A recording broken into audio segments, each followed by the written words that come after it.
President Trump says $500 billion will be invested in artificial intelligence. The announcement came yesterday as he appeared at the White House alongside tech leaders from OpenAI, SoftBank, and Oracle.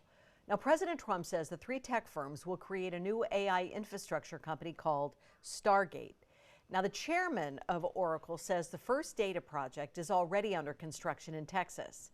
AI leaders have been sounding the alarm that more data centers are needed to power their artificial intelligence ambitions for the future.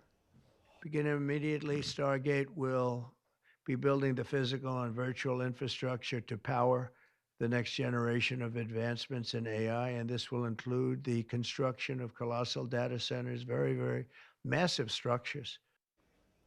Now, these massive data centers can raise some concerns, especially for drought-prone areas.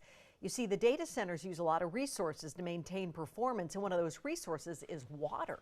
According to research done by the American Society of Civil Engineers, the U.S. is a global leader in the data center industry with more than 5,000 facilities. And these facilities contain the servers, routers, storage systems, and other equipment that run continuously, nonstop. The Society of Civil Engineers says that water is used in two primary ways, both directly for liquid cooling and indirectly to produce electricity. The exact amount of water needed is not always public information. Back in 2022, a fight to keep Google's water use for their data centers private was dropped. In a company blog posting, Google said that all of its global data centers consumed over 16 billion liters of water in 2021, which it said is comparable to the water needed to irrigate and maintain 29 golf courses in the Southwest U.S. every year. Well, that raised alarms in a town in Oregon where it was discovered that about 1 billion liters of their water was used at these data centers alone in the year 2021. And Google had plans to potentially build more data centers in that Oregon community. Well, people living there reported seeing their well water levels drop, and some people fear there eventually will not be enough water for everyone, including for their farms and their orchards, which by far the biggest water users there.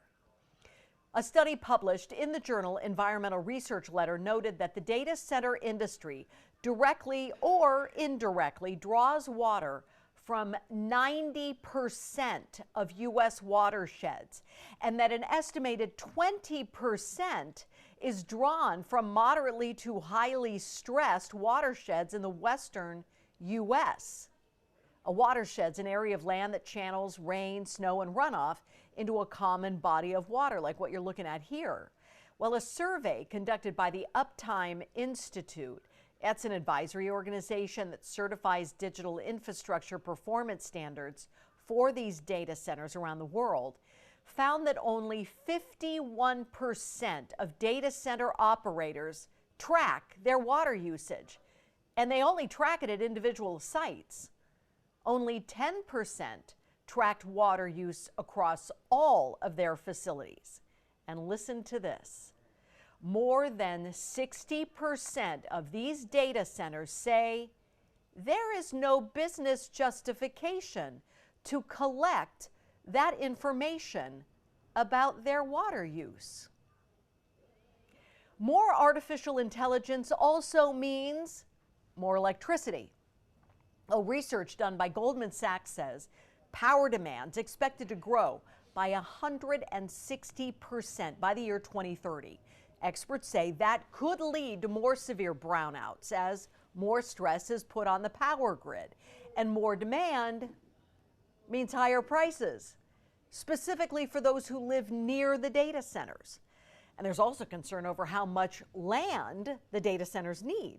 The facilities can vary significantly from as small as 1,000 square feet to more than 1 million square feet. The average size, about 100,000 square feet.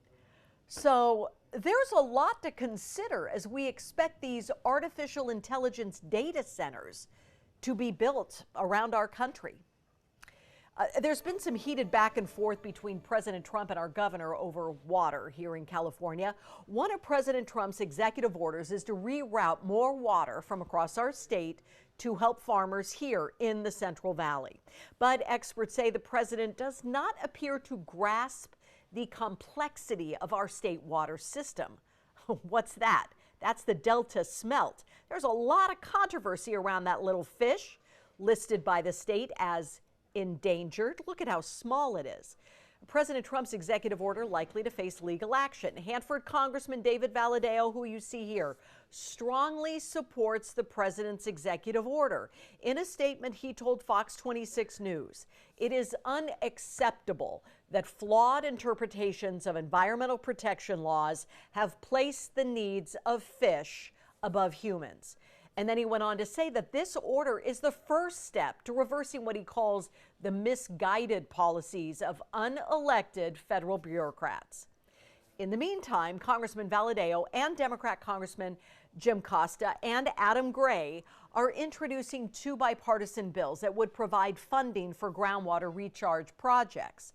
They are the Every Drop Counts Act and the Groundwater Recharge Technical Assistance Act.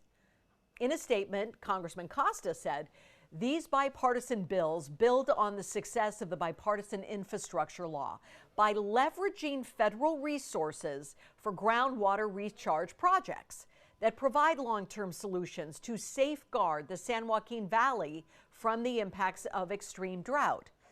Congressman Adam Gray said it is time to cut the red tape holding our agricultural communities back from expanding their capacity. 9:40, from areas of needing water to where water could be a disaster right now. The forecast for this weekend in Los Angeles County could mean rain. But that's a new concern after the impacts from the devastating wildfires.